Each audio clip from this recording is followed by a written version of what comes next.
What is going on, everybody? Good evening and welcome to the Occult Rejects, another episode of Rustic Gods. I am one of your hosts, Jules, the host of Greypilled, here with Headless, the Headless Giant, and Nick, the OG, the CEO of the Occult Rejects. What's going on, boys?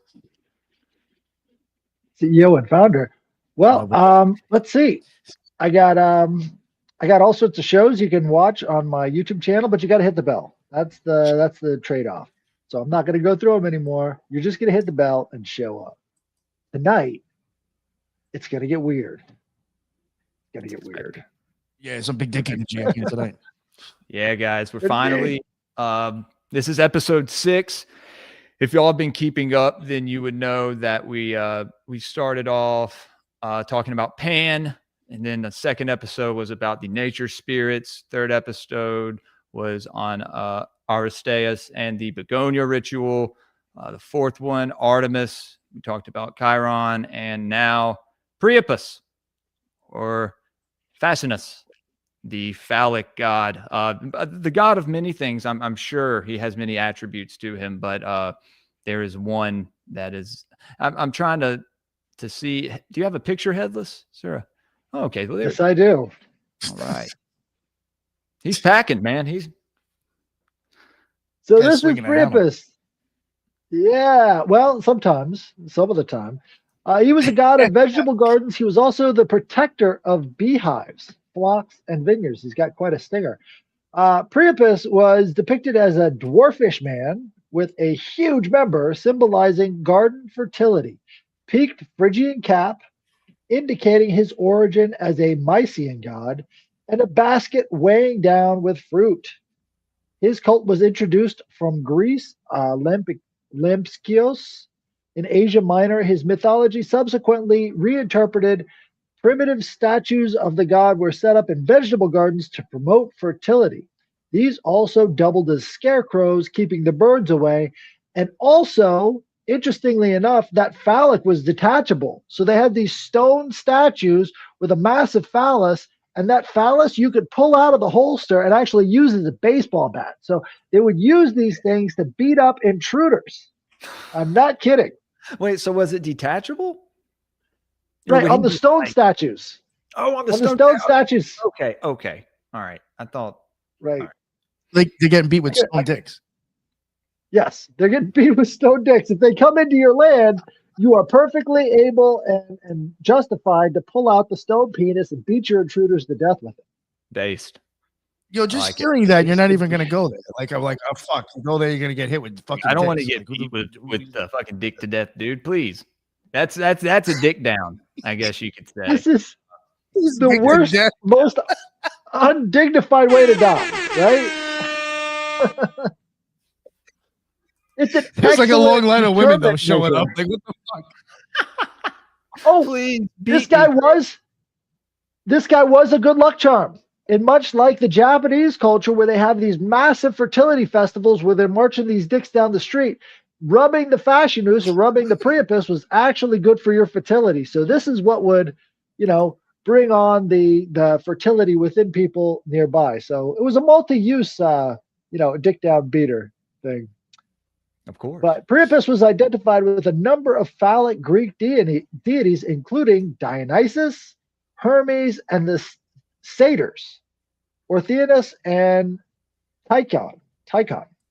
In a well-known Pompeian wall fresco, this is where this is from. This is what they uncovered in Pompeii. Imagine you're taking all the soot off the walls, and then you see this guy behind it.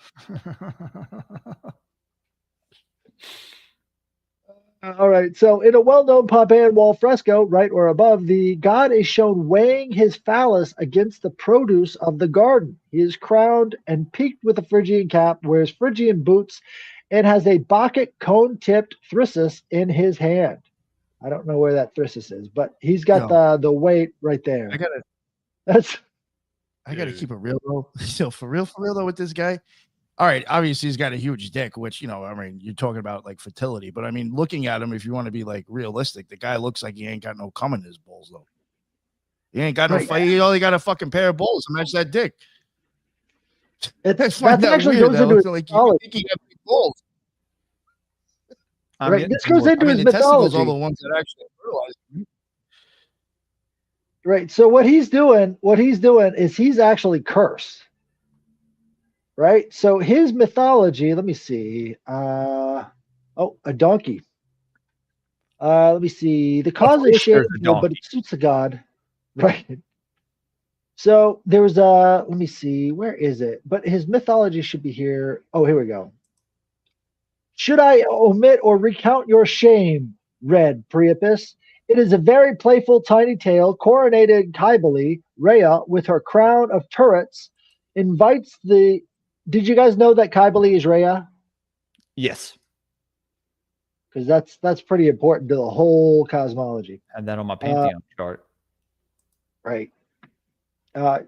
Invites the eternal gods to her feast. She invites two Satyri and Nymphae, rural spirits. Silenus, as present uninvited, is not allowed and is too long to narrate the gods' banquet. Night was consumed with much wine. Some blindly stroll shadowy Ida's dells or lie down in the rest of the bodies in the soft grass. Others play or are clasped by sleep or link their arms and thump the green earth in triple quick step. Again, they're describing rituals here. Vesta lies down and takes a quiet, carefree nap, just as she was, her head pillowed by turf, Hestia, goddess of the hearth, right? Keeping the hearth fires burning. But the red savior of the gardens, Priapus, prowls for Nymphae and goddesses and wanders back and forth. He spots Vestia. It is unclear if he thought she was a Nymphae or knew it was Vestia. He claims ignorance, of course. He conceives a vile hope and tries to steal upon her, walking on tiptoe as his heart flutters. By chance, old Silenus had left the donkey. He came on by a gently burbling stream. The long hell spot's god was getting started when it bellowed an untimely bray. The goddess starts up, frightened by the noise. The whole crowd fly to her. The god flees through hostile lands.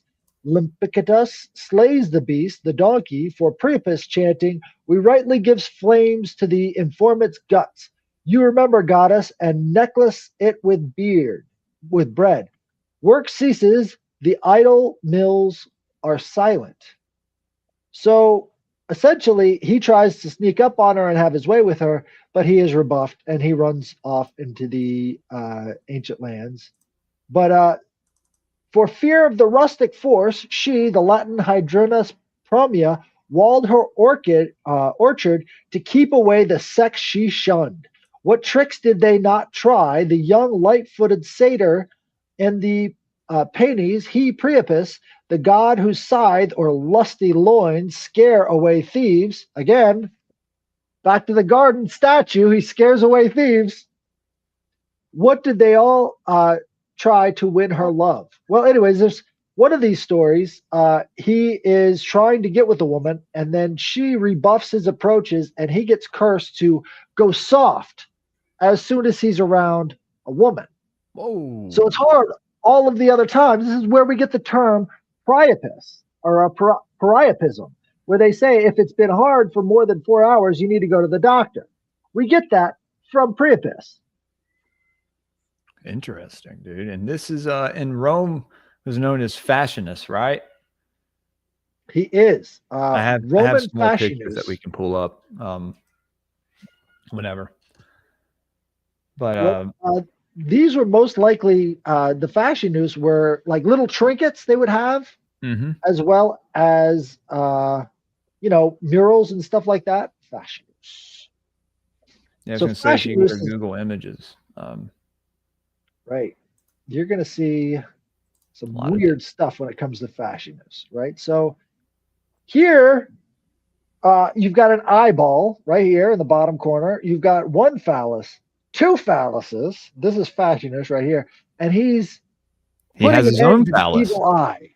Right. He's putting an end to the evil eye. You can imagine how that is. So this is how they kept away bad luck. This is how they kept away evil, by giving people this symbol right here, right? This goes back to Fascinus. This goes back to Rome. you're flashing something to somebody that's going to stop the evil eye. That's where we get it from. Now we lost the This other is a half. penis. There you go. You got it. Wow, guys. Yes. So literally, That's why fuck it's you, means fuck you. right. So we're Sorry, missing the I other love half doing of this curse.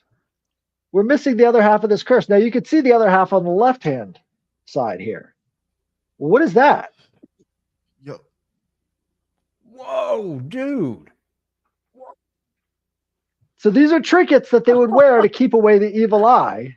That's wild. And this is exactly what you think it is. It's the clitoris. So you've got the fig and the fascinus. Fig, fascinus. That's where they come from. We've completely lost this one because I guess it was unladylike to flash the fig. I was gonna say I have this one statue headless. If y'all want to pull it up, I have it down there. I think it's a pretty good representation of the Yeah. It's like I don't know. It's I mean, this was a symbol for fertility too, right? I'm sorry. Yep. Again, this is what you want in your forest. This is what you want in your grove. But you've got both symbols put together into one right there in this one. Right, So right. this is a later representation, but you've got the yoni and the lingam all together standing up as this Fascinus character. Now, Fascinus gets really weird. Like sometimes he has wings. I have other pictures. He doesn't. Right. Go ahead. Yeah, no, keep talking, and I'll just keep pulling them up. Right. Sometimes he's part lion. Like if you remember that last one that I showed you, he had lion legs. Right. So he was part lion. Now this is actually Mercury or Hermes. Really? Hermes was one of these other phallus gods. Yeah. But if you think about it, he breaks every barrier. And they're talking about like fertility cults breaking every barrier. So he's kind of a thief in the night as well. So you can kind of put all these pieces together. If this is like Pazuzu. No, Nah. That's a completely different I think pantheon of gods. I don't think you can even relate them. These metal sculptures were called tintinnabulum. And the tintinnabulum were like these wind chimes. So they would have little trinkets hanging from these things. And again, like the Fascinus, you would keep this out in the front of your home to keep the evil eye away, right? Because that is part of this fertility ritual. Like if you think of the evil eye as withering plants, you think of the phallus as bringing nutrients into the plants, right? Bringing fertility, bringing growth, and all the rest of that. So spreading it was a seed, symbol. So to say. There you go. Right. So fertility became this primary magical energy for the Greeks. And they had to keep this fertility levels high. And that's what would lead to all this production, all this creativity, all these different things, is because they had their eye on sort of like increasing the fertility levels in their society to such a degree that, the energy was incredibly, rampant. And this is where we kind of find circumcision, right? Oh. You don't see a lot of the phallus worship within the circumcision cults, right? There's not a lot of phallus worship going on in Egypt. Not a lot of phallus worship going on in Canaan. Not a lot of phallus worship going on in Jerusalem. There it is, right? These weren't places that were really in. Well, I mean, there might have been some in Egypt, I think. Like there was a lot of symbols, but this is a good example for one of these garden Priapus, right? So this guy is, but I don't know if that one's detachable or not. Some of them are. And again, he scares away thieves. And one of the ideas of, Hermes being another phallic god is he sort of is a thief, right? So he's like the god of thieves. And so both the god of thieves and the god who protects against thieves are phallic gods. Which is kind of interesting. Like you've got manliness to beat up the thieves, and then you've got the, I guess you would say the chutzpah to become a thief. Both require big members. Not a lot of this. So one of the things that you notice over and over again in all these art motifs is that their heroes have really tiny penises. That's because they equate. Another good fashionist right there, but he's kind of holding the caduceus. He has the caduceus. Well. That's what you just mentioned, Hermes. So that's kind of like a depiction of both the fashionist and Hermes and one. Right. Huge hog, all the same. But he was a caricature. Oh, he also had wings on his feet, as if anybody was looking at his feet. There you go. But he was a caricature. Like, this was the comic relief. You put this out there in front of people so that they'll laugh. And they knew what they were doing with that. You know, there's nothing that diffuses a tense situation than with laughter, right? And so you've got kind of that understanding of the fertility energy there is like, if everybody is just laughing, there's very little chance of them actually getting into a fight or anything like that. So the idea of fertility is, it crosses all boundaries. It's not just taken seriously. It's also something to laugh at, you know? Right. Well, yeah, you mentioned before how these gods have a sense of humor, you know? Right, right. And so a lot of people are like, well, this is just dick worship. And it's like, yeah, because they're trying to be funny about it. They're taking stuff from their lived experience, knowing about the fertility cycles. Like, they were experts at knowing that fertility cycle stuff, and then they turn it on its head. It's like it's an inversion of sorts, because on one hand, they take this stuff super deadly seriously, and on the other, they're making fun of it with Fascinus and Priapus. Well, yeah, so a lot of people miss that. You see the phallic stuff in other cultures. You see it with Osiris. You know what I mean? His phallus was cast into the Nile, and there you go. In the mythology, Thoth had to fashion him this new one, which my other co-host Adrian from one of my other shows, he thinks that Horus came from Thoth and not Osiris's seed. Yeah, because Horus was also raised, and this is in the Sumerian stuff, by his uncle Gibel, the god of fire, who made Horus's staff for him. But they refer to him as Horon and stuff, I'm sure y'all have heard that name before. But right. yeah, that was in the Bible. Yeah. So yeah, you see this in other cultures as well with the phallus. And you see it in culture, right? As far as mainstream culture with, our buildings, for instance, our architecture is very reminiscent of a penis. But this is a fashion. Sorry, Headless, you go ahead. Well, this is the Fascinus that is fashioned into one of the little danglies from a tintinnabulum. You've got this looks like he's got bull legs back here, but he's also got one right there. He's got wings that are backwards facing wings, and his tail is a phallus as well. Okay. A lot of symbolism there. Here's another tintinnabulum. And here you go. Did you know this? The English word fascinate is derived from the Latin term fascinus. So when you're saying etymology for the day, guys. When you're saying you're fascinated by something, you're literally saying you're dignitized. I got to write that down. Dignitized. So this is, again, the backwards facing wings. I'm not sure why that is, but you've got the same sort of bull /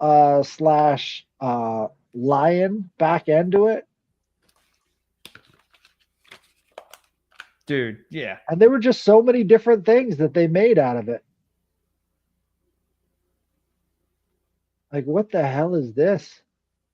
And so, these things aren't, very well studied because people want to just forget about this part. But it looks like Fascinus here is actually, his phallus is a lion coming out of him. And I guess it's trying to eat him alive. But these are symbols for something that they're saying can happen to you. Like, if this member is too big, then you don't have any brains. You are a moron.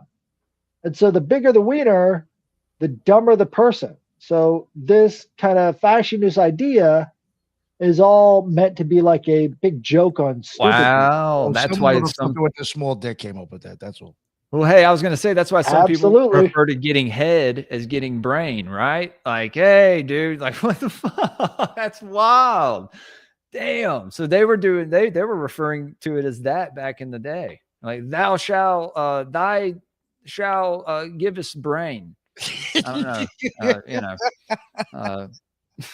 They had 1,000 other ways of saying it. As you can tell from the mythology of Fascinus, like they were just sort of bouncing around the topic and not really, saying exactly what he's doing. It's all heavy implication. Start as fuck. Okay. Meat Cavern, Joey, what's up, boys? My audience loves this subject. We're talking about Priapus or Fascinus, the phallic god, the phallic rustic god in Greece and Rome. Well, Fascinus is, plays right alongside Priapus, but Priapus is much more Roman in that the Romans love to put Priapus on their structures, right? So anytime they had a brothel, they'd put a Fascinus there. Anytime they would, right, if you needed directions to a brothel, they would have the Fascinus there. It was basically this way to have some fun, right? And so it's been lost over the years, obviously. I mean, well, I was going to say not only that, but it seems like everything in ancient society was kind of represented by symbols. Even like giving somebody directions to something, or like it not a lot less writing and more, just representing it with one image, and people understood. Right, because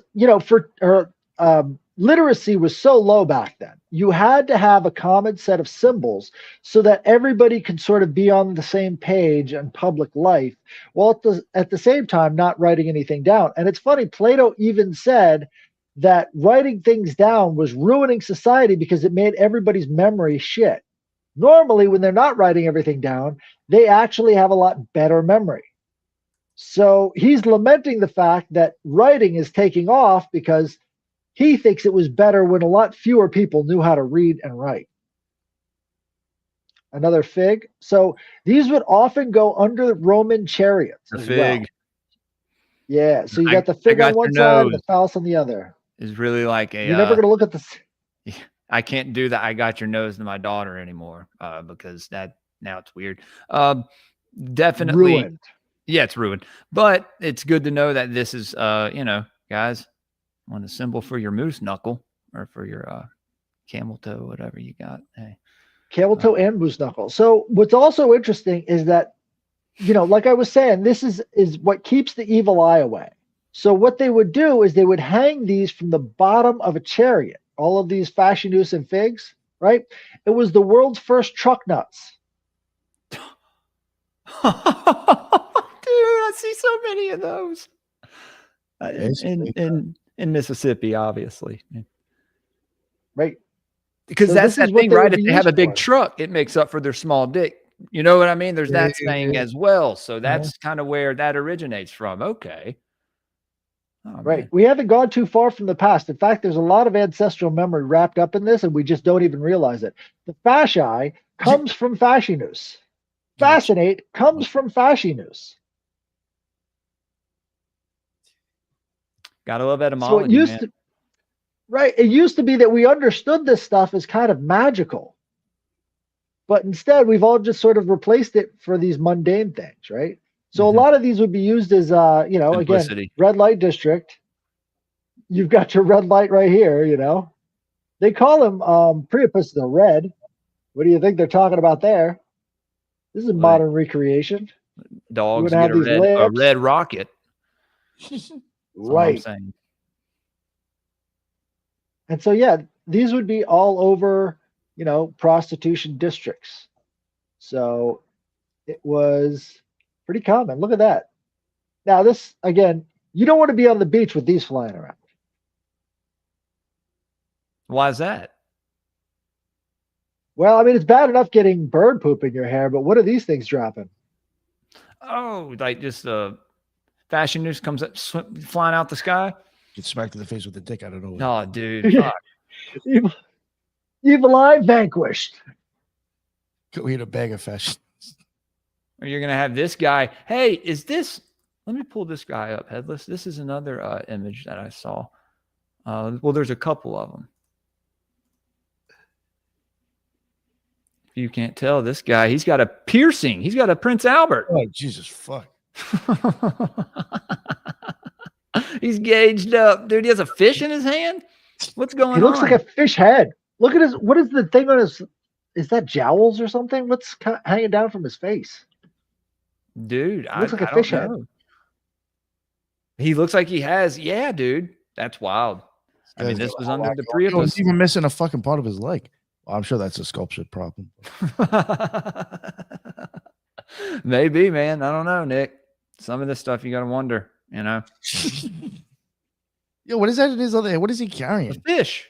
Oh, the other one is I don't know. A bag? It's like the Anunnaki all have the bags. It looks like a weed. I don't know, man. Headless, what do you think about this guy? Definitely looks like a Priapus type character. He's got the scales. Looks like a rooster sort of head. hanging. Oh, yeah. Dude, the that would make head sense. from Artemis, right? What was it? At the Capitol? Abraxas. Abraxas. Yeah. Never mind. Sorry. And it would make sense. Where did we get the term cock? No, I was saying whenever we were doing the episode on Artemis, she had a hat on that was symbolic of like a phoenix or like a rooster or something. I don't know, but it kind of had the same shape to it, like that guy's hat had. You know what I'm talking about? That was more of like a mohawk on the Capitol building, right? But they kind of wanted to. Yeah, they put a eagle up there, but she was supposed to have the Fascinus cap because, again, it's the Phrygian cap. Okay. Right.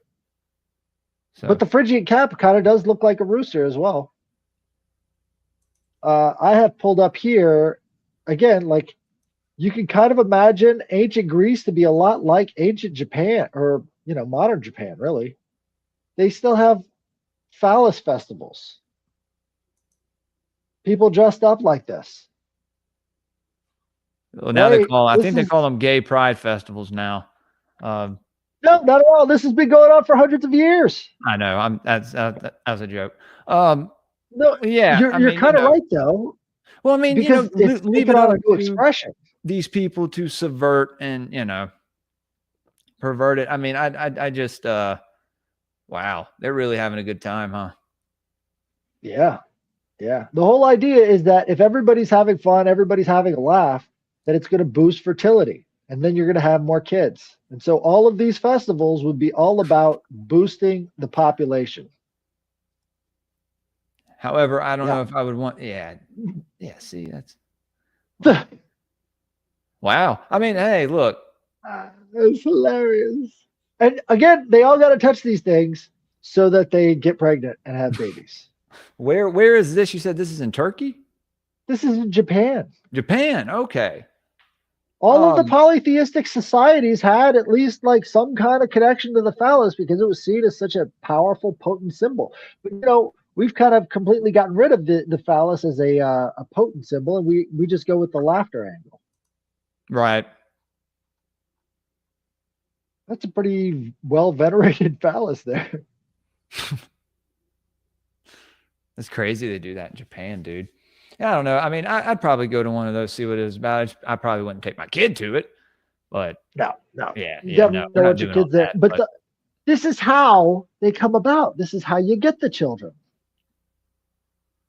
Because the idea is like fertility now becomes a community thing. Like everybody's sort of, good. Let's all have babies. Let's all make sure that we're all doing this together. It's like a communal thing about it. Whereas, everything's so individualistic in a much more, monotheistic society and shame-based. Well, yeah, I mean, they'll try to shame you. Never mind. I want to get into it. But porn, essentially porn, early porn. I mean, yeah, but I don't think it was pushed on us, through propaganda and pop-up ads and stuff. it was ritualistically applied to certain areas of life, right? To push people in the direction of having more babies and having more replacement population, because that's what they needed. They needed more soldiers. So the more polytheistic the society, the more focused on creating and maintaining the cycles that came before it. Like, for instance, in like, these are Shinto festivals, right? Right. But the Buddhists didn't come there and say, all right, you got to stop doing this now. They were just like, okay, well, we have to preserve Shintoism. And when you're, born, or when you get married, or when you die, you become a Buddhist in Japan. So they have Buddhist birth rituals, Buddhist marriage rituals, and Buddhist death rituals. But everything else is Shinto. Okay. Yeah, I would have guessed that they would do that in Japan, but seeing that it's there, it's probably actually pretty organized and probably not as degenerate as you would think. You know what I mean? Compared to if you were to just let one of those happen in like downtown Portland or something, you know what I mean? Like, it would turn into a total just like degenerate Right. shit show. But again, like, this is about straight stuff. What they had to do is invert it and make it all about not having babies, which is the exact opposite of a fertility festival. Yeah. Open your butthole portal and do all that stuff. Yeah, no, we no, you should have kids, definitely. It's funny because that's obviously a big thing being pushed on a lot of women nowadays is, you don't need to have kids, you're a strong woman, go and live your life and travel the world and all this stuff. And then I don't know, man. I just think having kids can change you for the better. It can also ground you more, into a community and having what we were just talking about. Right. So in the Roman context, when it comes to these fertility rituals, oh, come on. When it comes to these fertility rituals, they would have Lupercalia, right? So this was a very popular Roman fertility ritual where they would, all the priests would go into this cave and just start drinking all day long. And they slaughtered a goat, and they would take the thongs of flesh from that goat and run through the streets beating women with it. And the women would be begging for that because that was how they would have fertility. So these strange fertility rites in Rome would be carried out every year, right? And this is, again, what they're trying to do is boost the population of babies, and they believe that by reliving these events of the past, that they could achieve similar ends. So this Lupercalia was made in honor of Romulus and Remus. Right, so this was at the center of all of Roman life, and so these naked dudes would come around. As you can see, he's thrashing these women who are kind of into it because this means that they're probably going to get pregnant pretty soon.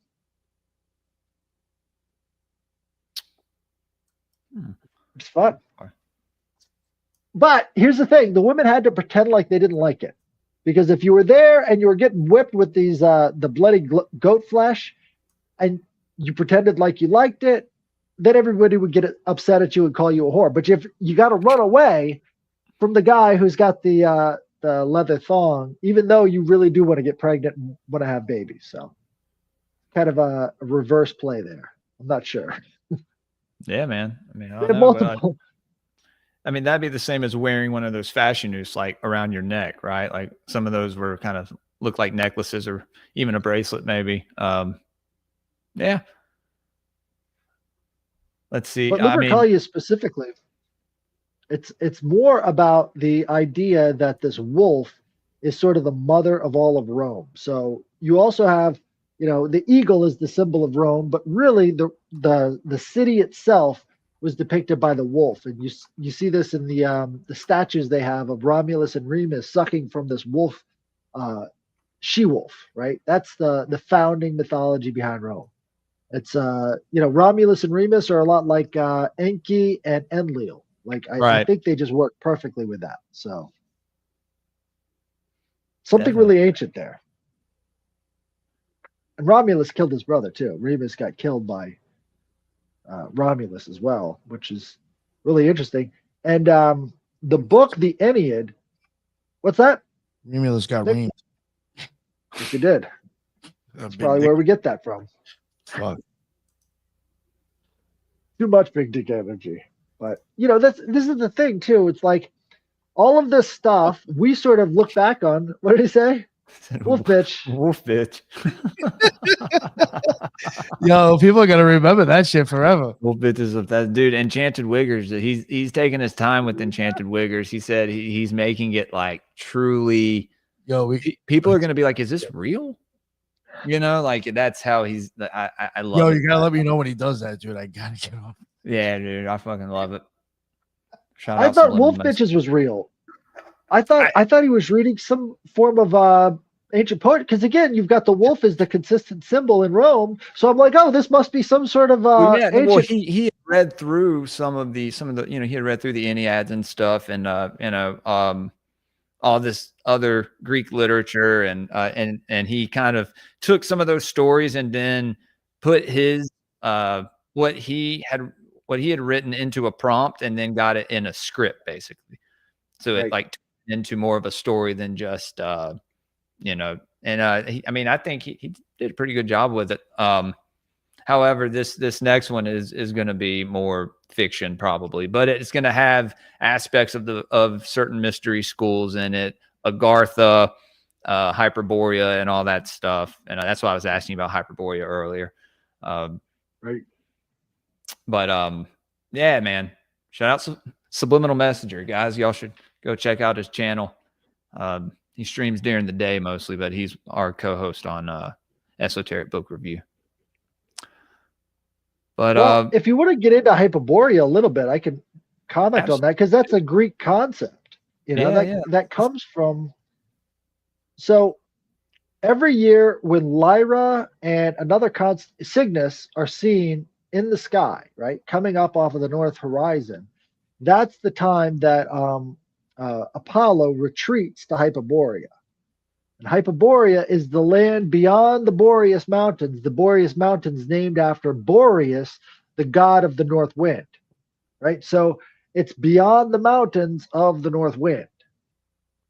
That would be a pretty good indicator of like some sort of mythic North Pole type place. But really, the Boreas Mountains are actually kind of close to Greece, so it's not that far away. Like Hyperborea would just be like on the other side of the hill over there. It was less about Agartha to the Greeks than it was about that place. That's where he goes. So they can actually point to it. It kind of reminds me of the Superstition Mountains for the Hopi. So the Hopi believe that their Kachinas come from the Superstition Mountains, which is like maybe 300 miles away from the old Arabic settlement. And so, if they wanted to, they could just hop in a car and go and see their gods in a single afternoon, right? Yeah.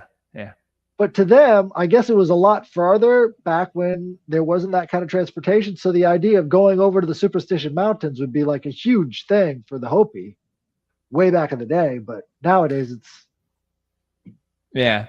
I was going to say, you brought up Boreas, dude. Look at him. He's kind of depicted as, I think when we talked about the naiads and stuff, he's depicted with the, kind of catching his wind. Right. They all had that. All of these wind deities would carry this. Right. And so this is also what we see in the Odyssey, right? So what's his name? Elias? No, it's not Elias. What's his name? Anyways, the god of the winds takes all four winds and puts them into a sack and hands it to I can't believe I'm blanking. To Odysseus to go across the sea, right? And so Odysseus releases the bag and ends up losing his place and then takes years to sail back to where he's got to go. But the idea there is that these gods of the wind were kind of really central to a lot of what their magic practices were. Right. And we were talking about that with the guy from, what was that, Saturday Night? Yeah, dude, this depiction right here of him, he looks like an angel. He's even got Oh wings yeah, on his feet. So that's where we get our depictions of the the angels. Is messengers from, of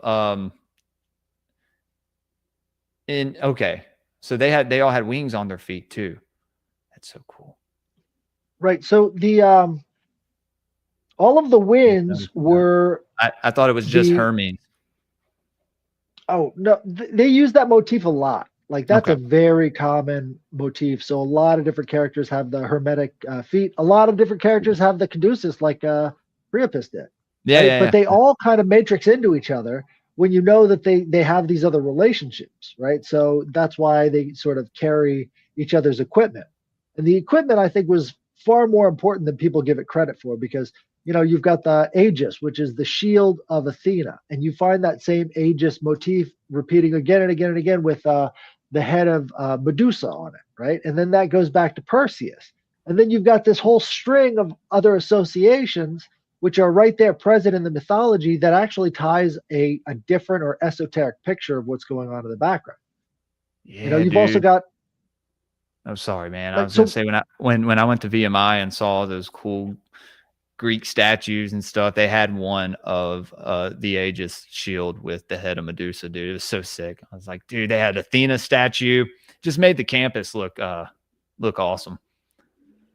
right. Oh, have you seen the Athena in Athens, Tennessee? They've got Nuh-uh. the Look it up. Acropolis. They've got the Acropolis, and they've got the life-size Athena inside there. I saw one of these CI guys. His girlfriend goes inside of it, and she starts feeling ill and nauseous that she's in the presence of such a demon. I'm like, are you kidding me? Dude, I don't know about that. I think that's people's fear attacking them. I think people have been programmed to, I mean, they don't understand, I had this tweet that I posted the other night, if you don't understand or if you fear what you don't understand, how can you understand what it is you actually fear? And Right. it people, whatever, say that makes no sense, but I think it makes perfect sense. And it's a great question. And I think a lot of people that, dive into all this conspiracy stuff, what have you, it's all just like, it's a huge rush to them. It's like fear porn or whatever. I've been talking about this a lot lately. Yeah. And so it's just like, try to understand this stuff from other angles, from like you, Headless. That's why I like doing stuff with you, because, this is part of your culture, and I think that's the best way to understand something that, because who's to say these other people won't try to subvert it? It's been done with everything else, Right. Right. Well, I think the Greeks really have a really tight decode on what's I was been going to pull happening it up, man. since My then. bad. That's Or fine. did I? I just You want to did. see if I can zoom in. I can. I actually pulled up a pretty good you got it. There you go. There you go. Yeah. That's beautiful, man.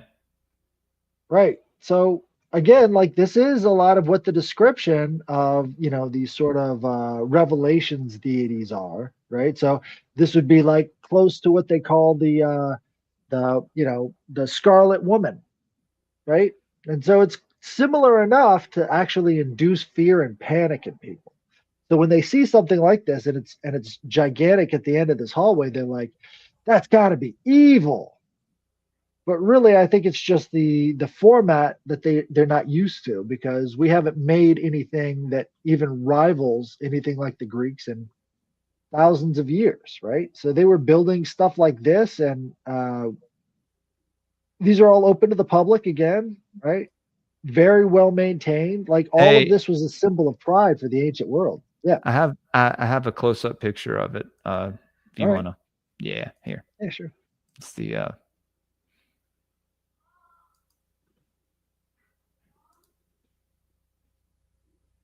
yeah. It kind of dude, a little bit like it kind of looks like the Hindu. Yeah, it's not my Hindu favorite goddess. artist, right? But it kind of looks like Kali. There we go. That's There's definitely not. it's definitely not like the Greek style that they would do for Athena, because first and foremost, Athena kind of looks like an alien in all of their statues, right? Because she doesn't have that crown on her head. She's got the helmet that sticks off the back of her head. You know, that see the crown, serpent down there on the Aegis. right? But the motif that they're using is not very Athena-like, right? She's Right. not wearing armor. She doesn't have the breastplate with the head of Medusa on it, right? Which is very, very common in all the other ones.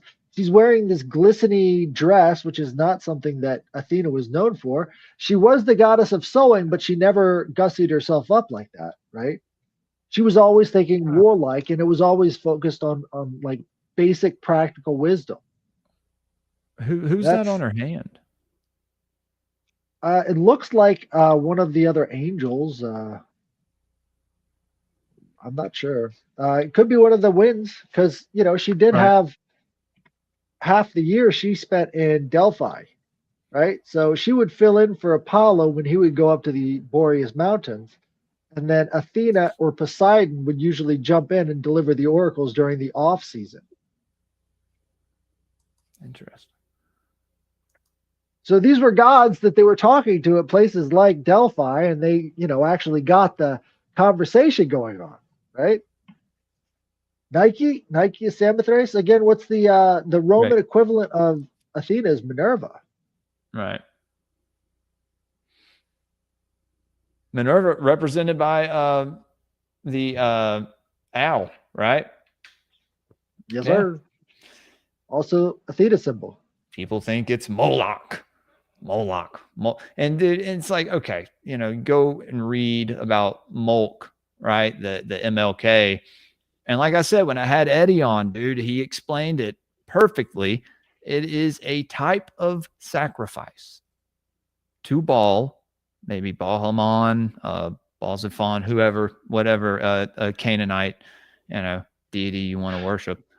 But it is a certain type of child sacrifice.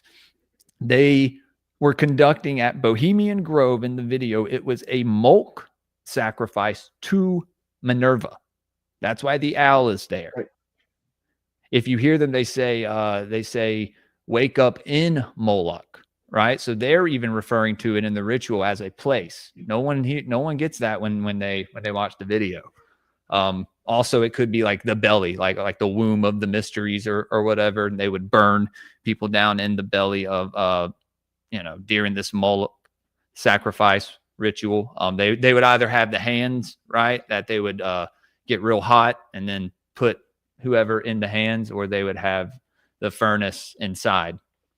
That was usually the bull. They would have a bull, and then I think they would have an owl sometimes. But yeah, the deity Moloch, that's another egregore, dude, or like some kind of tulpa that has been created over. It is Canaanite Phoenician. That's the type of sacrifice it was, is Canaanite Phoenician. That's what the MLK root comes from. Right.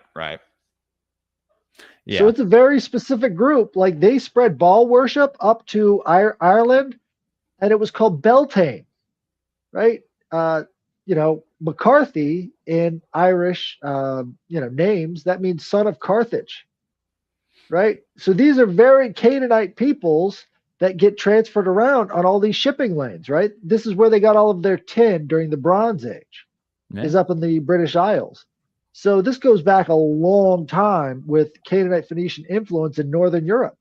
Beltane, yeah. Bel being, the storm god. And then Beltane, what was that, May 1st, the day that the Illuminati was founded? That's when they would do their Moloch sacrifices, right on May 1st. It's always been that way, May Day. So Adam Weishaupt was definitely doing some sacrificing on that. And what was it, 1776? Yeah. This is why I always point to the Canaanite Phoenicians, because you could see that thread of communism and human sacrifice and all the rest of that stuff going back thousands of years and stopping right at their doorstep. They had that. They understood how to use slavery to overthrow societies. They're still doing it. Thousands of Exactly. They're still doing Exactly. it, And dude. nobody pays any attention to it. Nobody pays any attention to, because they're supposedly gone, right? When you rebrand your empire as this invisible mystery school empire, who's going to know the difference? Right. Yeah. Yeah. I mean, they write the history, unless you go and do your own research and get into this stuff, then I don't know what to tell you. It's really simple when you look at it from that perspective. I don't know. It's like, hey man, these people hate you. They've been trying to poison you over your entire life through your food, your water, the air you breathe. Like, you really think that they're going to give you anything that's 100%? Absolutely not. Absolutely not. Even some of the smallest things could be changed here and there, man. And we'll never know. Unless we can find these synchronicities sometimes and connect the dots ourselves. And I think I trust some schizo podcaster more than I trust a lot of the mainstream news sources and what we were taught in school. It just is what it is. Call me crazy. Hey, don't care. Well, I mean, how long have we had to deal with the type of mind control that we see as MK Ultra today? How many times have they been updating the same system? You've got these different forms, but it basically takes the same shape every single time. Words have power. Yes, Christina. It's a great picture, Christina, by the way. Love that portrait of you. Like the double exposure. head. You should do that headless with beans. Human beings should do like the little sweaters and the little picture. That'd be great, man. That'd be great. Right? I would wear that on an Occult Reject shirt. Oh, I would hang that. I will also wear the AI picture of Beans as Crowley. Yo, I'll wear that on a shirt, dude. I will wear that on a shirt just because it's Beans. All right, I might go down to the mall and get that one printed. That'd be great. That'd be great. I'm tempted for that. Oh, that's funny. Oh man, that'd be so weird wearing that while also holding the cat. That's the best part. Yeah. Fucking Beans, man. But so Fascinus do you see this in any other cultures by like any other deities? Well, for instance, maybe in Hindu culture or I don't know. Big time. They call it the Shiva Lingam, right? So they have entire festivals around the Shiva's Lingam, and they've got this the lamp I was showing you with the Fascinus on it. They have lamps like that with Shiva's lingam sticking out the top of it, the exact same motif. I think a lot of this Fascinus stuff came through the same kind of Proto-Indo-European roots that brought the culture down into India. I mean, all the Vedic mysteries and stuff. Yeah, exactly. The Vedic mysteries were Aryan mysteries, and if you think about right, you think about Buddha, right? He was said to have blue eyes and light skin. Like, he was an Aryan. That was 500 years before Jesus.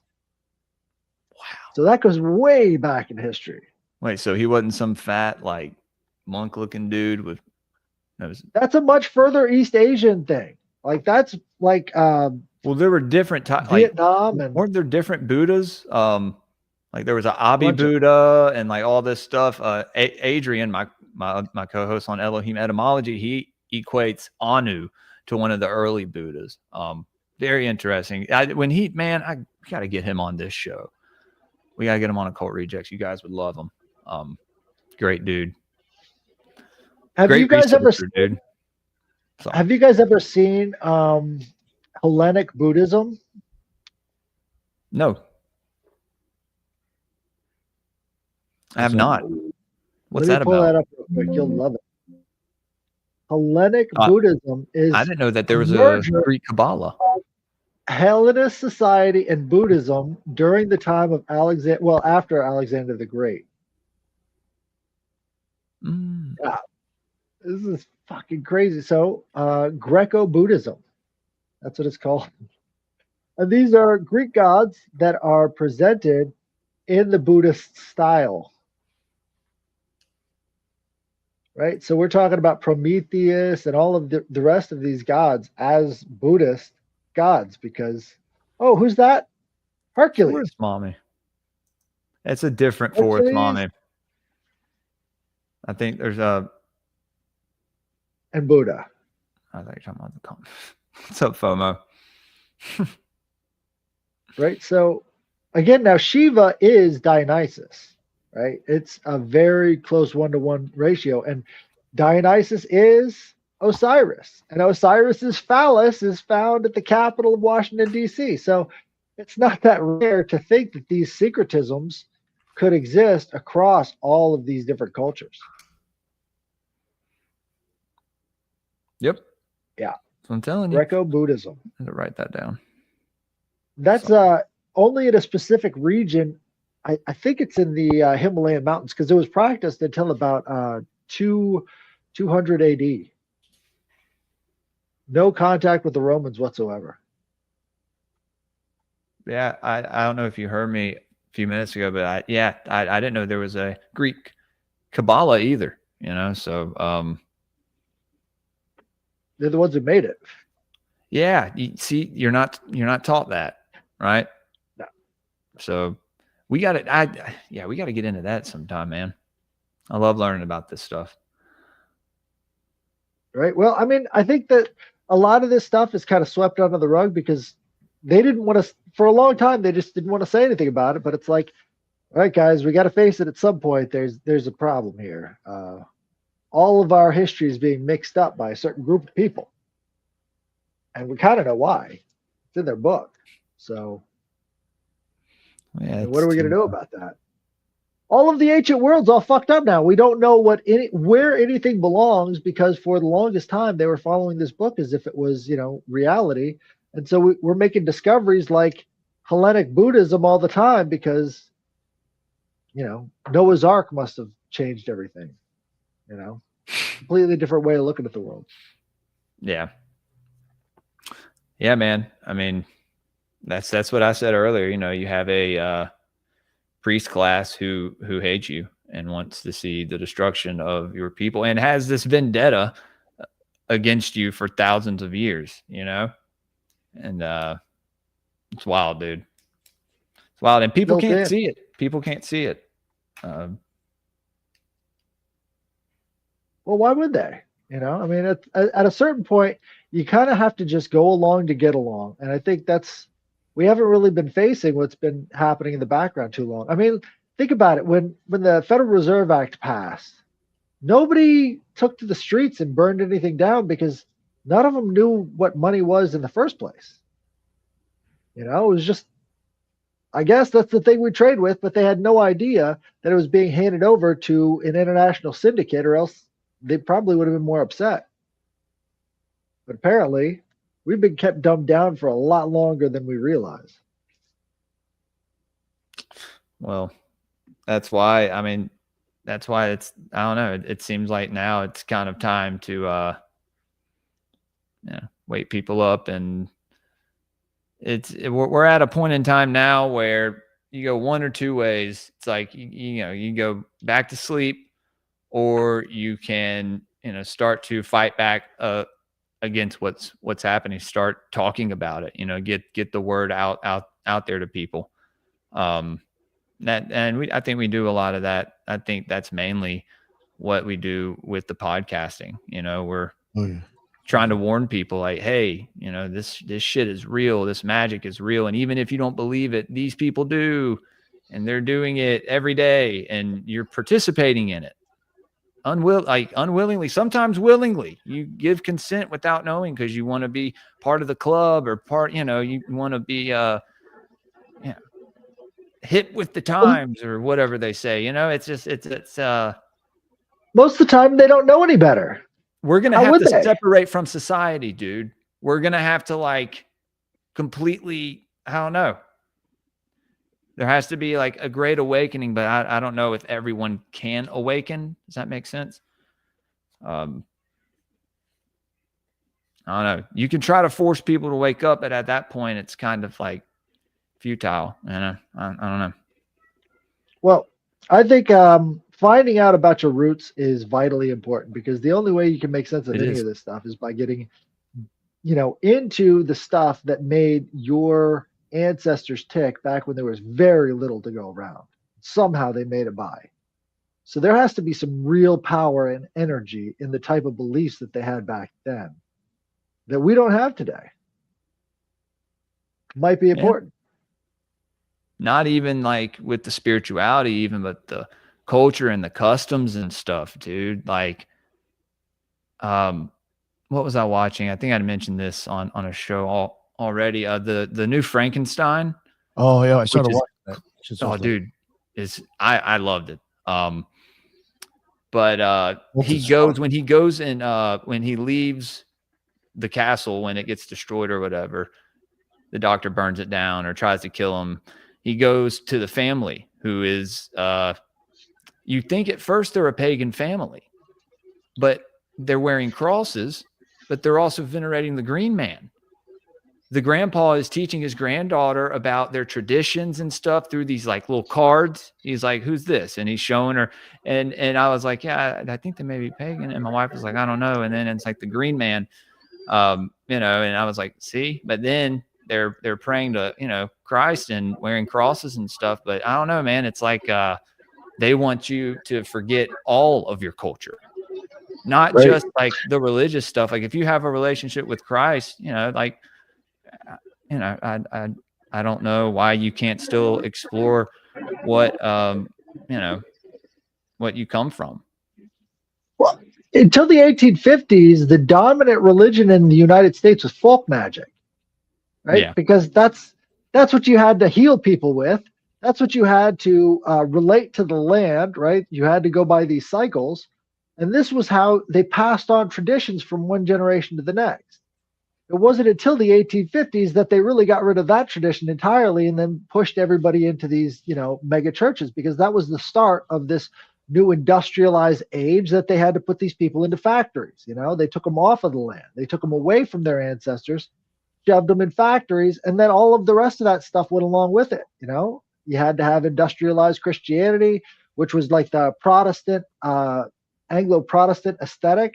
Right. All of these things were kind of programmed into us with public schooling and all the rest of these things that erased our memory of our ancestors that used to be a very present thing until the 1850s of all times. And then we got the Civil War, which, there we go. The Civil War erased our memory too, So at some point, we got to say, we're going to stop with the memory erasure and go back to something that we really understand, because all the rest of that stuff in the 1800s, that's all propagandized. They're the ones who wrote the history books. They're not paying attention to our ancient past because nobody is.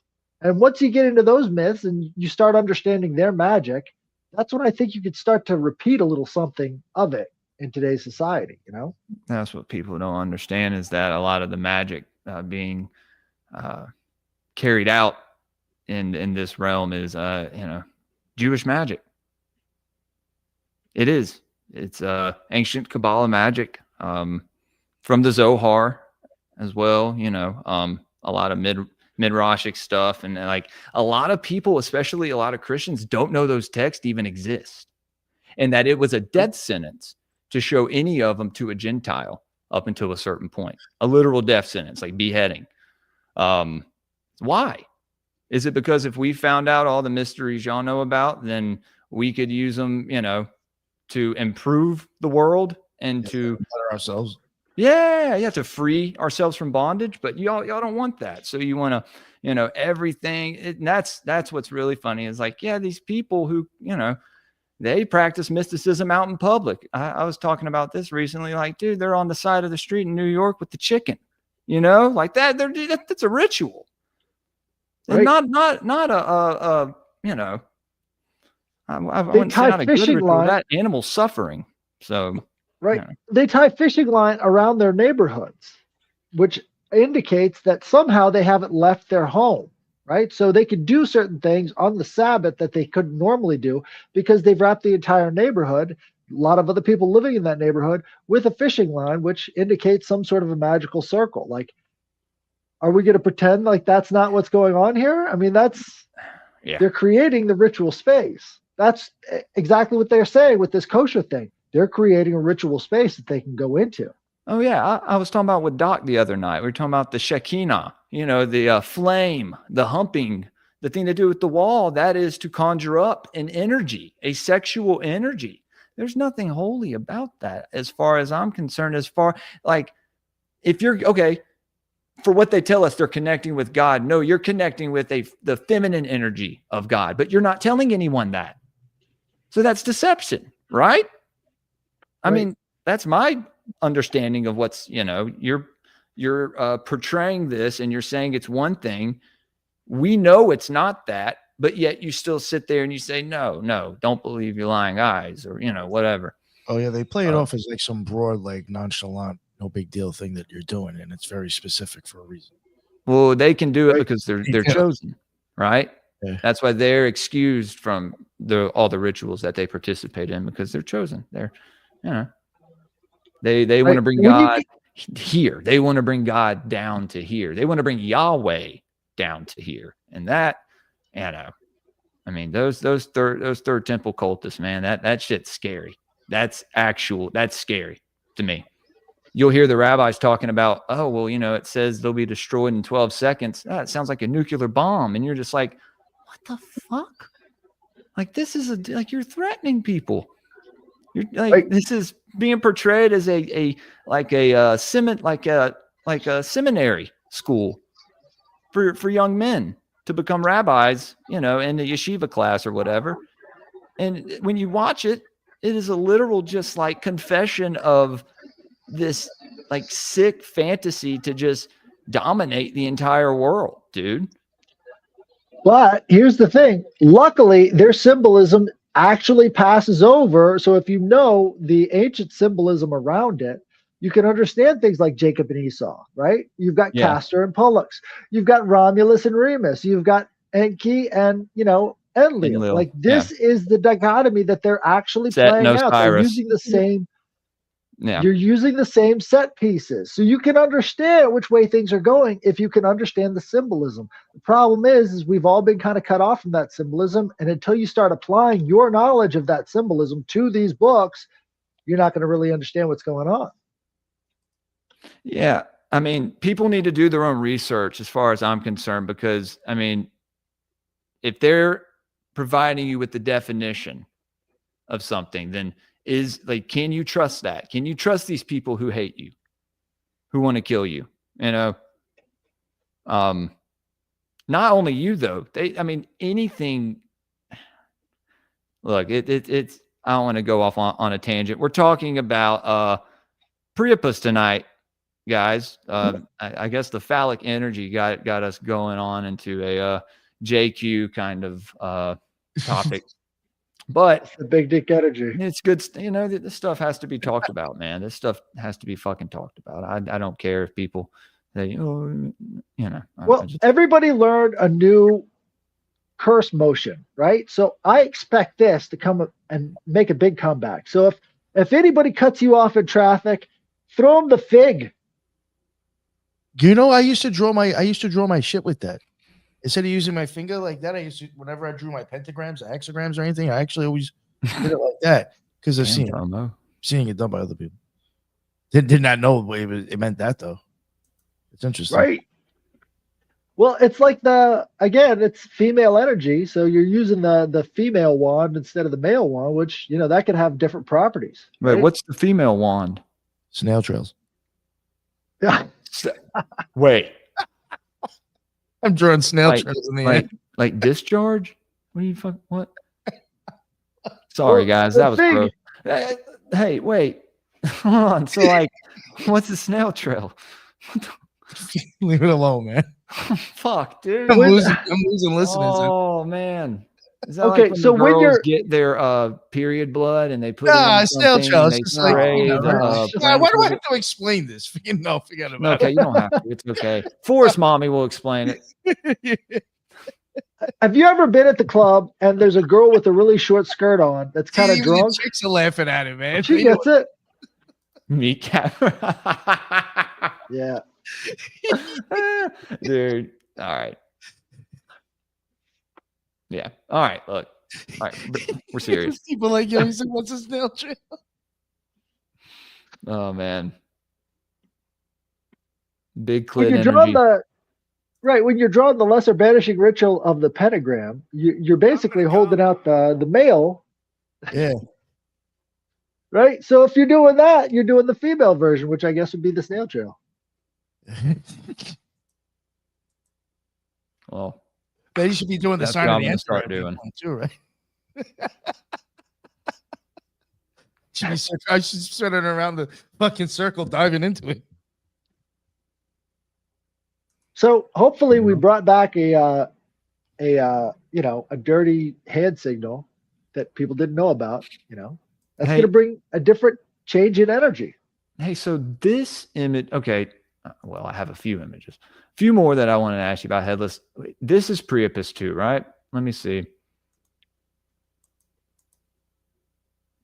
Yeah. Oh, take the thing off the top, but what do you think's underneath? And it's a penis underneath. Okay. Yeah. Okay. Dude, why didn't he have arms?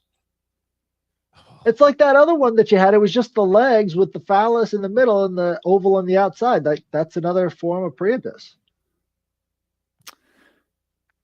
Nick, I see what you did there. That's awesome.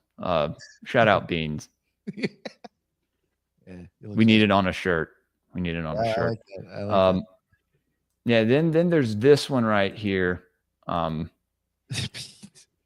gonna share a couple other images. What? Now there's a lot of penises in this one. This is some artwork from the 1700s. Yep. Is this Priapus? Well, again, in the 1700s, they were rediscovering all of the kind of body stuff in ancient Greece, and they wanted to copy it because, that was in style. So, yeah, that would be a much later interpretation. They did the same thing with Pan, right? So Pan is used a lot in the 1700s as sort of like this re-emerging motif. Yeah. My next picture. I'm pretty sure Pan Pan is also hanging out. Phallic god.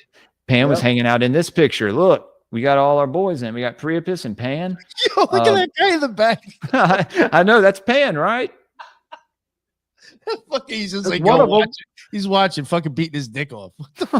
Again, it's huge. No, look at his look. He's got the creep. Fucking look at his smile. Okay, now, but look at these guys, dude. I mean, look at You got an old man. look back at the old man of the oak tree. God. That's like some druid guy. It's probably Merlin creeping. Yeah. Right, but these are the satyrs, right? The horny goats. This is where you get the concept of the horny goat. Well, I mean, goat, goats are horny. So the whole idea is this fertility energy, and they're always, again, Pan is always looking to get some of these nymphs pregnant. So his idea is like he's this god of fertility of the woods. You gonna screen cap it? Yeah. Holy hell. What does that look like? Baphomet? What does Baphomet have sitting right up in the middle? Huge. Yeah. So big.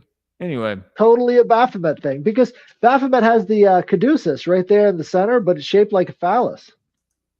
Yeah. Wait, really? Yeah. Hold on. Let's pull that up. I'm going to pull it up. You pull it up. You pull it up. I am. I'll pull it up. No, you pull it up. No, I'll pull it up.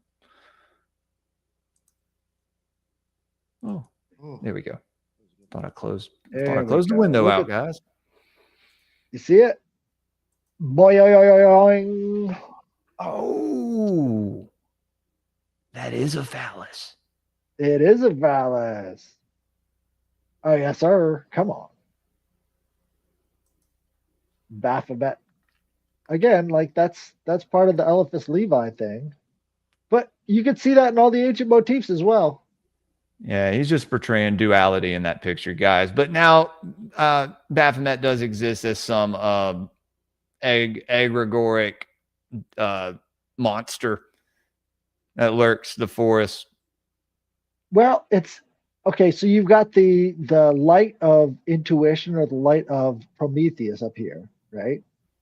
You've got these big old horns, again, going back to the satyrs and all the rest of that stuff. You've got the the head, which is in an upside down pentacle, and the pentacle on his forehead being the right side up one. And then, solvent coagula, again, like you're talking about all of these different dualities.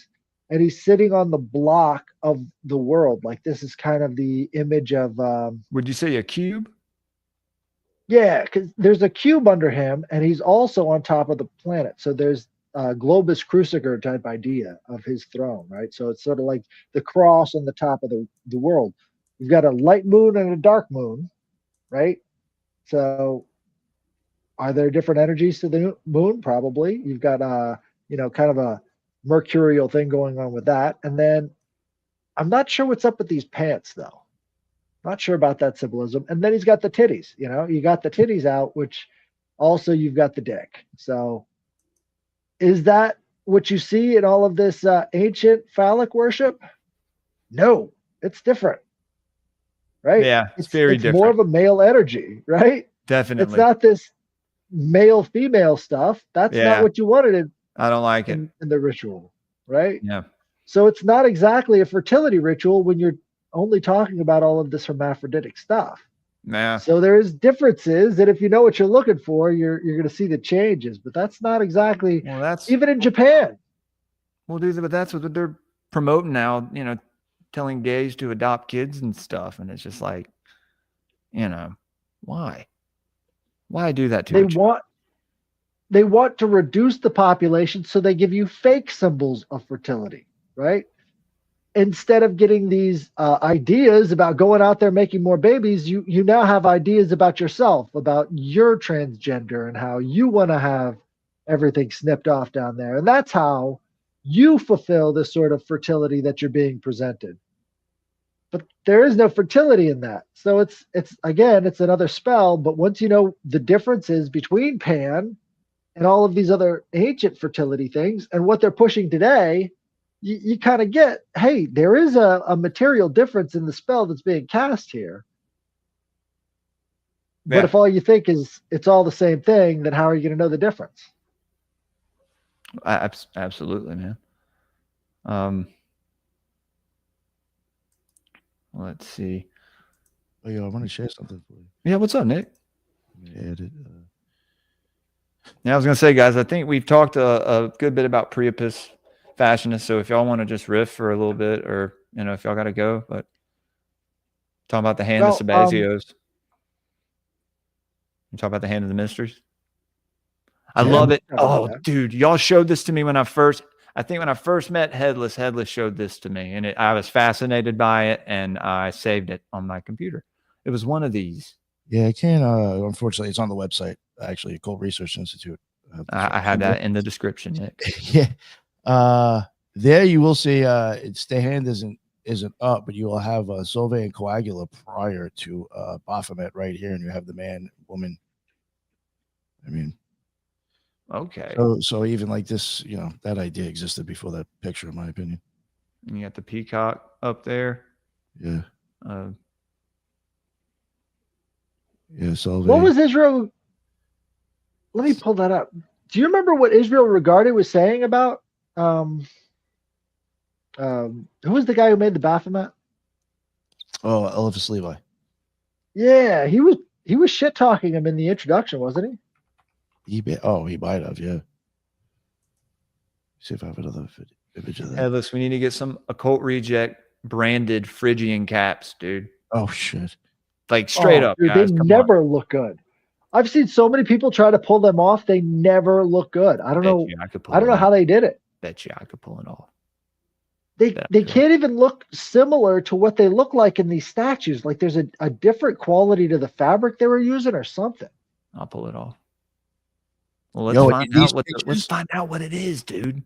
Yo, these pictures I took, I had this book in my hand. I had there's only 6 of them left, and I had 2 of them in my hand at the Beinecke Library. And actually, they suggested that they think it was like the 9th gate where the emblem, these engravings are not in order. And I showed it right there on the site. They're not in order. They're not in order. So obviously they suspect there might be something with the engravings, almost kind of like the 9th gate. We had to figure out the order they got to go in because they're not all the same in every book. Well, Yeah. those alchemists were crazy for their coding. Yeah. Mhm. Yeah, you get the Solvang coagula and kind of the man and woman right there. The two different breasts. And the phoenix coming Yeah. up through the head. Absolutely. I was going to say He's the. all- Let me pull this up. yeah, old shit. Yeah, that's if it issues. No, it's Heinrich Kunrath. That's fine. Yeah, you told me about him. I think first episode we ever did together. That's when you shared the picture with me. It was Nick. There we go. So dude, Headless, what's on? Can you tell me what's on the hand as far as like? This is the hand of the mysteries, right? The hand of Right. Sabazios.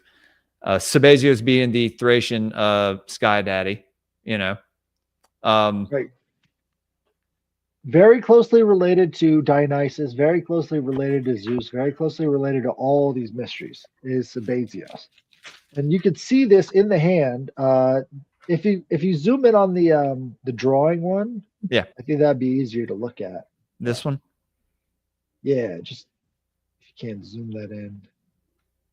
All right, so you've got the snake coming up between the ring finger and the middle finger, right? And that would be, represented by the snake at Delphi, right? This goes all the way back around the hand, right? So this hand of Sabazios is trying to tie together all of the mysterious symbols that they would use in Greek and Roman worship. And this You is got the right scales hand, right here, right? right? The hand of benediction. That's what they later called it.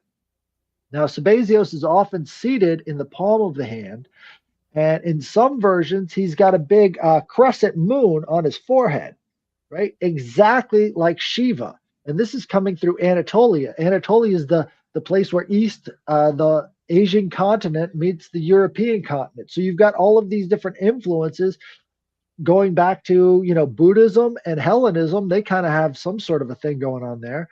So all of these different things have to do with constellations, have to do with these different stories. So in the wrist part, that would be the cave at Mount Ida that Zeus was nursed to adulthood by a female water goat, right? This is where we get the idea of the zodiac sign. That's the constellation. Right. So from there, you go up a level, and then you've got this table that has some sort of an offering on it. Not sure what that is, but there's the thumb has the pine cone, right? And the pine cone on the thumb is an indicator, again, like the pineal gland, and also Dionysus, and everything having to do with Dionysus is back to Osiris. There's also a lot of pine cone symbolism with Dionysus as well. So, and on the back we've got the bee right on the other side of the wrist, because the cave the oracle at Delphi was originally the home of these bee priestesses that would eat this mad honey and just start prophesying it. So they were called the Melissae. And I'm not sure. Melesai, I believe. No, let me look that up real quick. You're good. AE. There's an AE at the end.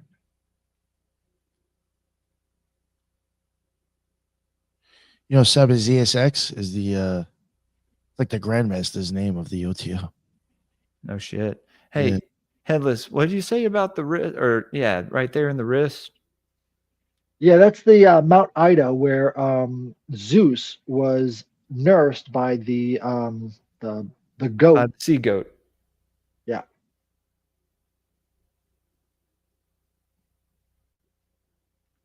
All right. So I'm writing some of this down. That's fun. But that's a very pivotal moment in Greek mythology because he's running away from Kronos, who wants to eat him, right? And so as Kronos is looking for him, Rhea picks up the stone, which she wraps up in cloth and then hands to Kronos, and then Kronos eats it whole. And he thinks he's eating Zeus, but really he's not. And that stone that's inside of the gut of Kronos ends up becoming the omphalos, or the navel of the world. and that is at the Oracle at Delphi. And so the thing that was Zeus in that case then becomes this symbol of the centrality of Greece to the rest of the universe. And so that all started with the cave. Okay. I'm not sure what flowers those are. You want to go to a different one? Because all of these hands are different. Yeah. They all have regional variations and everything else. Oh, here, let me. I don't know. It's like a gotta catch 'em all situation. There's so many different types. All the hands of Sabazios, got to catch them all, guys. And I now each one of these would be stuck on top of a pole. Yeah. And raised throughout the town.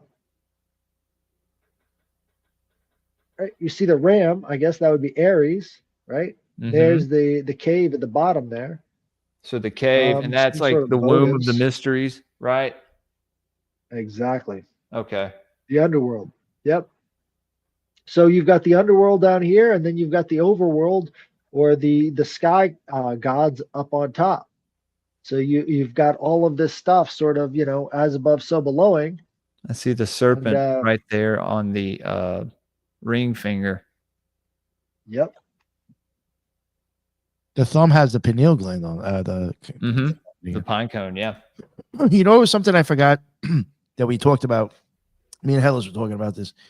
I remembered after the show that I was saying that the thumb does come up a few times, like even in OTO initiations, and it was weird how, like, I remember at one point you're gonna learn a sign and you're gonna take your hand and you're actually gonna put your thumb up. You're gonna put your thumb up right up to your pineal gland like this, like you kind of got your thumb against your head and you're looking out. I think that's even how they explain it to you, like you're looking out like out into the sea or the ocean. So it's like you're even putting the pineal, it's got the pineal gland right there. You're putting it right against your head. Oh, Headless! Look at this. Yep. There's a caduceus in there. You got some frogs. Looks like a turtle. It's a key with. They all have these variations. Oh no! Yeah, it's caduceus. Scales down there. Is that scales? Yeah, those are the scales. Normally they're higher up on there. Yeah, those are much more diminished. Let's see. Let's see the. Now let's look at Hand of the Mysteries. People have probably seen this on Manly P. Hall book. So yeah, so a key, lantern, sun. Is that Venus, or that's a 6-pointed star? Well, look at the thumb. Look at the thumb. Again, pineal gland. It's the crown chakra. It's right there. Right.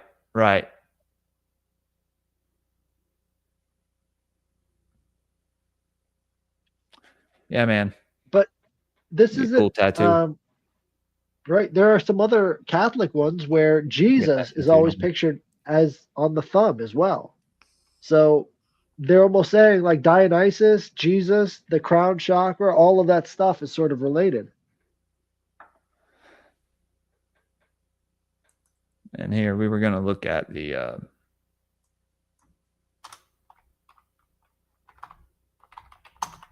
dude, I can pull one of these off, dude. I don't know, man. All right. Look up a real person wearing one. Well, I mean, I think this is he's a real person. Yeah. He's real. This guy's real. No, he's real. That's a mannequin. I'm telling you. You find one person who can pull it off. I'm telling you, it looks so much different on a living person. Walk around and give me one of these, and I will be the most handsome. Papa Smurf? Yeah, dude. I will be a. Keep scrolling down. You'll see at least one person. Oh, there you go. No, same guy. You're going to be Hermes for Halloween next year or something. Oh God. Well, yeah. You like it. Really hard to pull these off, dude. It. Oh, that's all right. Really, dude. I'd wear that. I'd wear that. I'm gonna do it. Right. I'm gonna do it. I'm gonna wear it on stream, and yeah. Do it. I'm gonna look like this guy. Oh, dude. That's rough. I'll Gotta never grow look the neck like that It is guy. rough. I'll never look like that guy. But anyway, guys, Let's get a neck beard. You have to have like an old. you'll never see me. You may see me grow a little bit of a beard this winter, but never a neck beard or any big shit. No, I have too handsome of a face, I've been told. Play World of Warcraft for like a month. You'll see what happens. There you go. I'm gonna work on my neck beard. He's writing it down. No, try Nah, somebody spelled Melisse. Yeah. For me. MELISEAE. Yeah. Yeah. I appreciate that, Headless. Yeah. Breaking that down. Always learn something with you guys. Always. And we have a good time. Always have a good time. I was going to say, so Subliminal will be out in the month of December for Esoteric Book Review because his wife, her schedule changes. And so he'll be with her on the weekends hanging out. He won't be able to stream on the weekends. So if you guys want to, I don't think I have anything scheduled that will like interfere with me coming on this Saturday. Yeah, man. So I should be able to do all of them actually. Yeah, but if you do, and so while he's gone, we can make our own little book wheel on that wheel site. I'll get him to send me the site, and we can make our own little thing, and we can choose that. Next week we are doing occult symbolism of drum roll. No, fuck. Here we go. Occult symbolism of probably reptiles and fish and birds, maybe. I don't know. Maybe not birds, but fish definitely, because I really like what Hall has to say in the fish section. And I mean, it's a pretty good fucking. But I reviewed it early on in Greypilled. I didn't know near, what I know now. So appreciate that. Thank you. It'll be interesting looking back at it and analyzing it again. So if you guys want to, Scott, you faggot. It's good to see you, bud. What? Okay, I don't want to know what tickles. What did you say about Crowley? You were saying something tickled. I don't know. They talk about like we talking about beans, peeing in butts and stuff. It's real weird, dude. Oh. These guys. Scott made a site called suckafishoff.com. Everybody go there. You won't regret it. It just says Raven is gay. And you can send you can tell Raven how gay he is on that website. Suckafishoff.com. I'm not fucking around. If y'all go to suckafishoff.com, here, we'll go to it. All right. Here, suckafishoff.com. Here we go. We're gonna accept.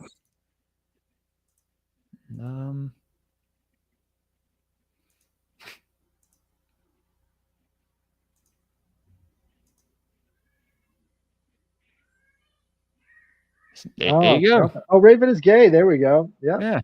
Gear up for the catch. And then that's made by our own Scott. There we Sancho. All right. Anyway. Good job. Yeah. And Raven loves it. He loves it. He's gotten a lot of interesting mail from there, I'm sure. I don't know. I think people forgot that existed, Scotty. So, yeah. Now they know. Sorry, guys. We are retarded at times on the Greypilled podcast. That don't hold it against anybody on Occult Rejects, please. Dude, we just got done talking about dicks for an hour and a half. I know, dude. Yeah. Meat Cavern. Let's fucking go, brother. Yep. God, StreamYard did good with the soundboard, but it's so like out of the way. I'm gonna come. That's a good Yeah, one. you got to get those real quick. And they're going to watch babies die and love it because they're good guys. The government's good. Is 666. There you go. There you go. I will eat your ass. Alex Jones. some good AJ sound clips we got in there. I don't know if Nick heard it. Watch Got some applause. destroy the child. Corrupt Yo, I them went all. in there. I went in there one day. I was like, yo, this motherfucker threw a lot of shit up in here. Yeah, man. I was Yeah, like, figured yo, you this wouldn't ain't mind. mine. Yo, one day I Google, came in and Scott. there was like an intro scene like stored on the side. And I was like, what the fuck is this? Yeah, dude. Trying to spice up the show a little bit. You know, Yeah, but it was his music. I hope you like it.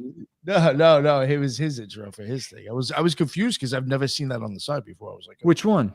Oh, Headless's intro. Yeah, I, it was I saved. It also was like a scene on the resized it to where it fit the frame for the whole thing. So, oh yeah, that would be nice. Dude, I've been doing a one-man show for almost 2 years, dude. My production is like right there on if you do par. it- Like it's yeah, good if you- enough. It's good enough that people keep coming back and watching, guys. If y'all want to support my show, y'all can find me on Twitter at Greypilled Pod, Instagram Greypilled _ podcast, Rumble, YouTube, Spotify, Apple Podcasts, all that good stuff. Patreon.com/Greypilled podcast. Doing a lot over there. Probably going to be doing some guest episodes, some Patreon only guest episodes. You know, there's Patreon only content that we do on there. The esoteric book review, you know, those go straight to Patreon after we go live doing them. So Patreon, I could cover the initiations with you. Yeah, dude, definitely. I'd love to do that. And it's a good way to support the show, guys. Yeah, I'll cover it on anybody's show. It's just I hate to say it. If the right person hears it, they'll take it. Oh, down. dude, it's a smaller audience. Actually, 33 copyright. people. If Maybe copyright, 34. you know what that means? Huh? If the initiations are copyrighted, you know what that means? What? That shit exists somewhere in a book in order to copyright it. Yeah. You know what I'm saying? That's quite interesting to think about that. If I'm going to talk about the initiations and the way you could take it down is for a copyright infringement, that means it must be somewhere. Yeah. Well, like I said, dude, you can come on to Patreon whenever. We'll set something up, special episode. And guys, yeah, I think this week I'm having Tomcat from Strange Brew podcast on at 10 or 10:30 on Saturday. It's going to be a banger. It's his first time. We've done like 5 swap casts together. Did Protocols of Zion part 1 and 2. Oh, nice. We did one on the race war. We did a race war where we talked about the stuff or the upcoming race war that they've been. And then we did one on the Anunnaki way back, and I think that's it. But yeah, so he'll be on, and then the Veritas Road's coming on Sunday. So we'll be hanging with the homies. They're always they're part of the Patreon, dude. So they joined the Patreon. So I was like, dude, y'all book with me whenever, man. Book me whenever. So it's good to be having them on. Yeah, I don't know if I have anything else this week. Robbie, if you see this, be sure to. He booked with me, but I had Doc book the same night, and I don't know if I could have done 2 that night. So he said he'd rebook. So hopefully be having him on soon. And yep, I think that's it for right now, guys. What y'all got? Going, y'all? Plug. I got 2 of these. No, here's what you got to do. You got to tag Gnostic Informant and tell him to get on the Occult Rejects. Yeah, yo, you know what? That's what you got to do. People who listen to the show, if you follow, guys, tag Gnostic Informant. He said yes to me twice, but like this is so stupid with Twitter. If someone has a check mark and I can't hit them up unless they follow me back. Yeah. So unless this dude follows me, which of course, you know, these big accounts, you know, 30 million followers and they only follow back 27. You know, they can't hit that follow back button. So go bother him and constantly comment, yo, go on the Occult Rejects, man. Come on the Occult Rejects. Hey, Nick. Yeah, this person has to be fucking with me, but no, I'm not. Oh, dude, you got a fan. I just got divorced like a year ago. You got a fan, dude. Did you not see what she said? Yeah, I know. It's all that man meat. Dude, I had. You know what it was? Dude, it was the phallic energy. It's the fucking topic of the show. You really don't like me. It's phallic energy.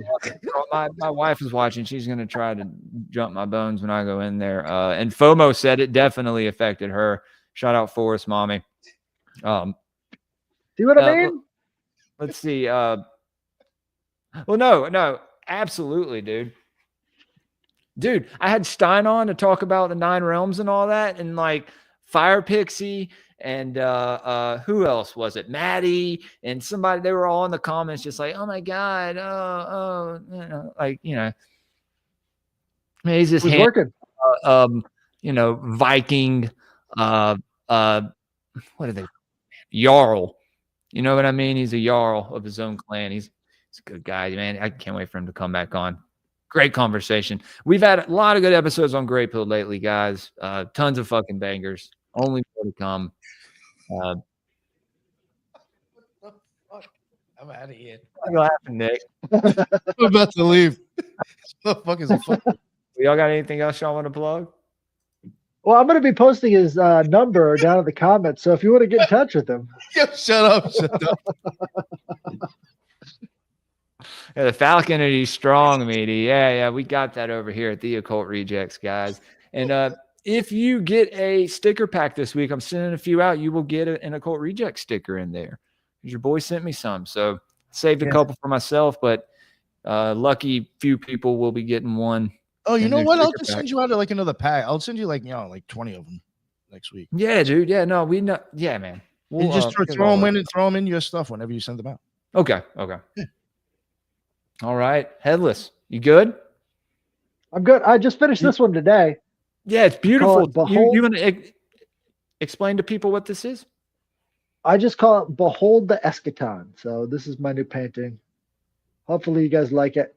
If you want to see it, you can go visit my Instagram or my Twitter, and I'm gonna make it glow in the dark. Actually, I've got this paint that I saw on the counter there at Walmart, and I'm like, holy fuck, it's glow in the dark. So I gotta do something to make this thing glow. It's gonna be awesome.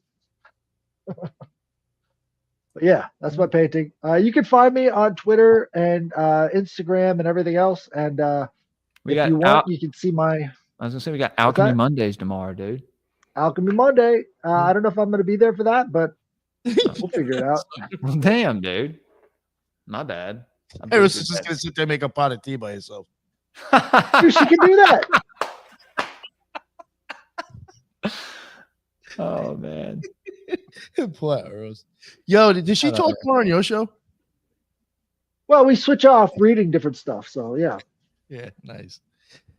Yeah. All right, guys. Well, I'll see you later. This has been all right, everybody. Episode. Y'all have a good night. This was fun. We'll see y'all next time. Headless. Who are we gonna talk about next time? Hephaestus. This is very Hephaestus painting. So you're gonna have a big vagina. Somebody said Hephaestus Thursday. So that's interesting. That's interesting. Very interesting. That all right. So yeah, y'all look out for the next Rustic Gods, and stay Greypilled, everybody. Later.